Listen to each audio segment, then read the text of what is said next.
So students, today we will start with the digestion in humans. As you know, we take food through the mouth, digest and utilizes. Okay. First we do intake of food and then utilize it, which is known as nutrition. Okay.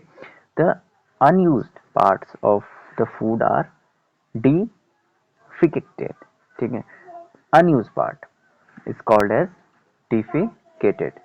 So have you ever wondered what happens to the food inside the body? Okay, sometimes you can also have one thinking that what happens, okay, actually inside our stomach. Okay, so the food passes through a continuous canal. Okay, when you see in figure 2.2, I will show you after some time. So which begins at the buccal cavity, okay, buccal cavity, and ends at the anus.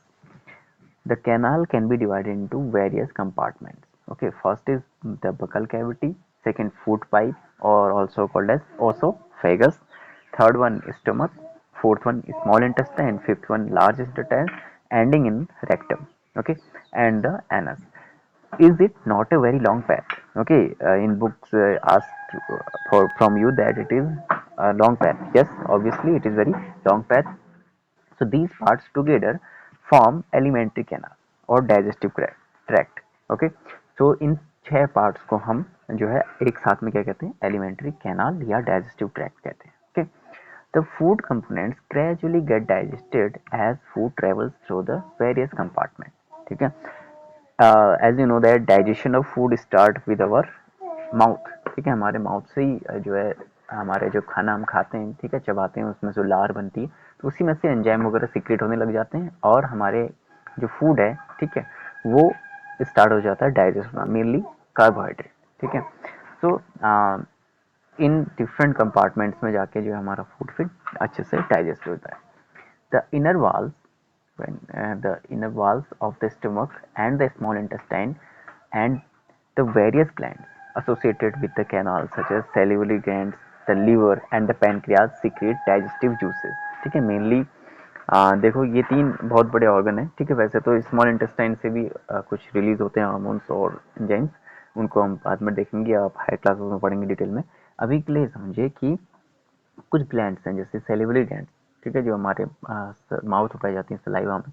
ठीक है, and liver हो गया, ठीक है, pancreas, ये कुछ digestive juices secret करते हैं. ओके, ये क्या होते हैं, the digestive juices convert complex, okay, complex substances of food into simpler once.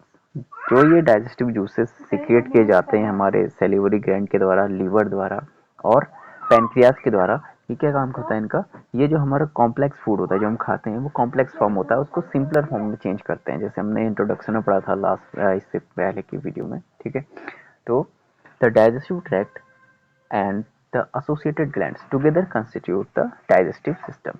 तब हम इस डाइजेस्टिव ट्रैक्ट को और जो ग्लैंड्स हैं, ठीक है, पहले तो डाइजेस्टिव ट्रैक्ट हमने देखा था जिसे हमने एलिमेंट्री कैनाल भी कहते हैं. ठीक है, उसके साथ जो ग्लैंड्स हैं, ठीक है, 3 ग्लैंड्स अभी हमने देखी. ठीक है, मेनली सेलिवरी ग्लैंड्स, लीवर और पैनक्रियाज.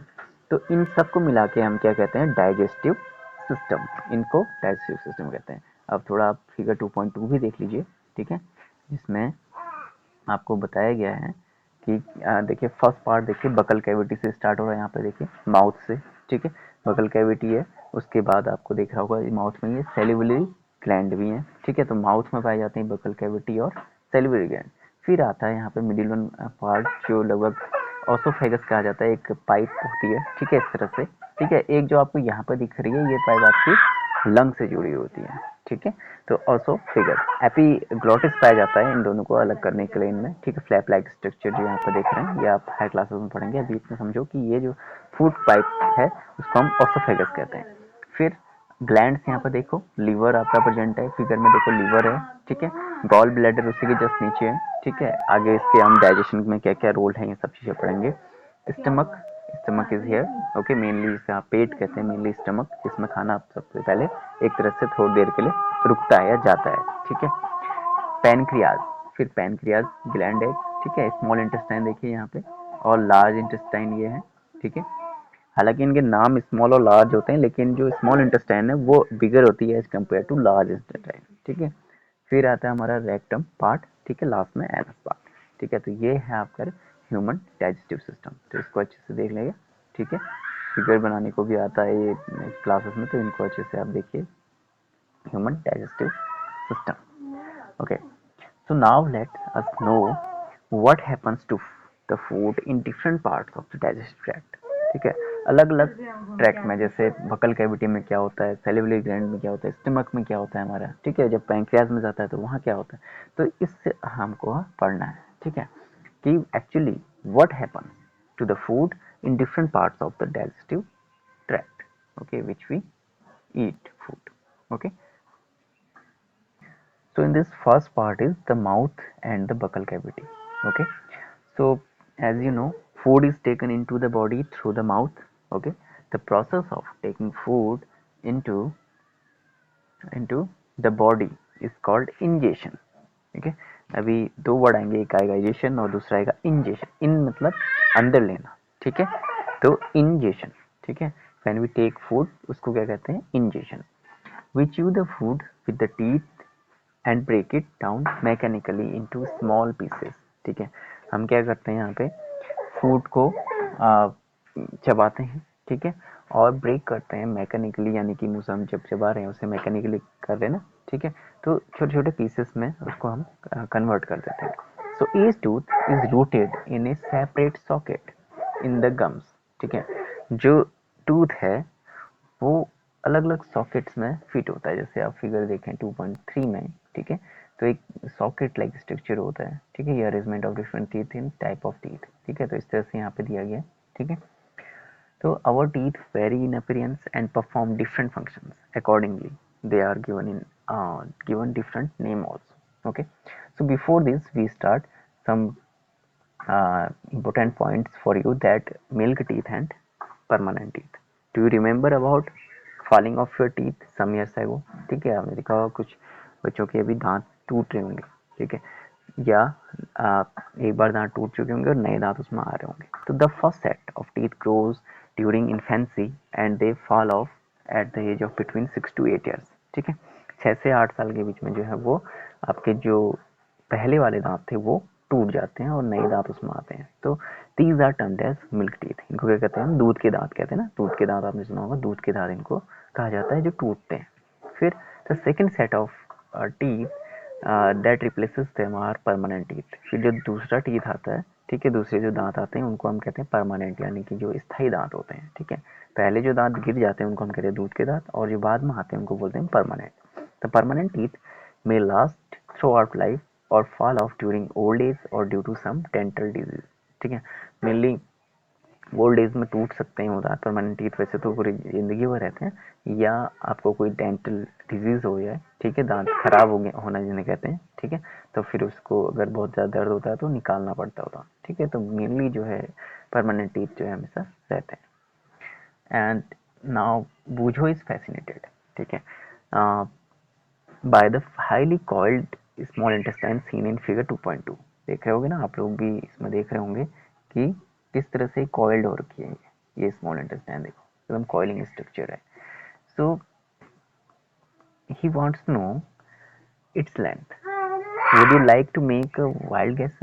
ओके, तो आप क्या बताना चाहेंगे? हालांकि इसमें आपको पेज नंबर 16 में आंसर मिल जाएगा, ठीक है, लेकिन मैं आपको बता देता हूँ कि जो आपकी स्मॉल इंटेस्टाइन है वो 7.5 मीटर लॉन्ग होती है, ठीक है। स्मॉल इंटेस्टाइन कितनी होती है? 7.5 मीटर। अब देखो कितना हाईली कॉल्ड स्ट्रक्चर ही होता है, ठीक है। 7 मीटर लंबी, लगभग 7.5 मीटर लंबी जो आपकी स्मॉल इंटेस्टाइन है, ठीक है, तो उसको देख सकते हैं और ऐसे समझ सकते हैं कि कितने इसमें कॉइलिंग हो रखी है और कितने कॉम्पैक्ट ये स्ट्रक्चर होता है। और 1.5 मीटर होती है आपकी लार्ज इंटेस्टाइन। तो देखो मैंने जैसे आपको कहा था कि जो स्मॉल इंटेस्टाइन है वो एक्चुअल में लॉन्ग होती है, 7.5 मीटर होती है as compare to large intestine which has only 1.5 metre length, okay. तो अब हम बात करेंगे थोड़ा दांतों के बारे में, ठीक है। यहाँ पे हमने थोड़ा बहुत पढ़ा था इनके बारे में।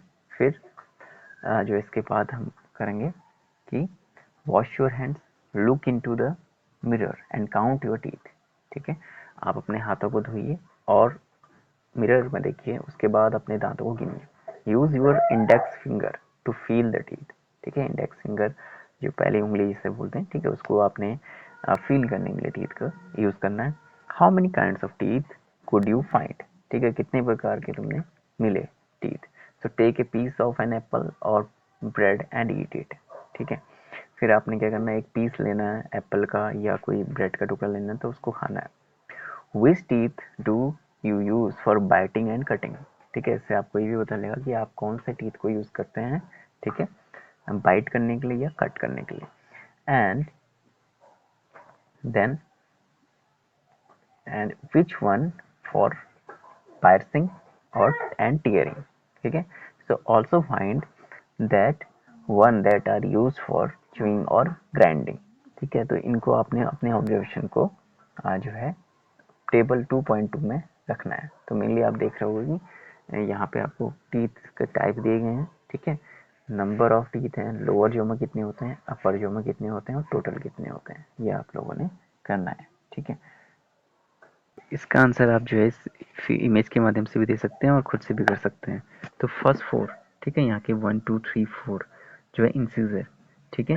तो लोअर में जो यूज़ होंगे यहाँ पे आ जाएगा आपका 4, ठीक है, और यहाँ भी 4 होगा, ठीक है। ओके, यहाँ पे लिख लेना 4 4 टोटल 8, ओके। और पायर्सिंग एंड टीयरिंग के लिए आपके होते हैं 2 2, टोटल हो जाएंगे 4, ठीक है।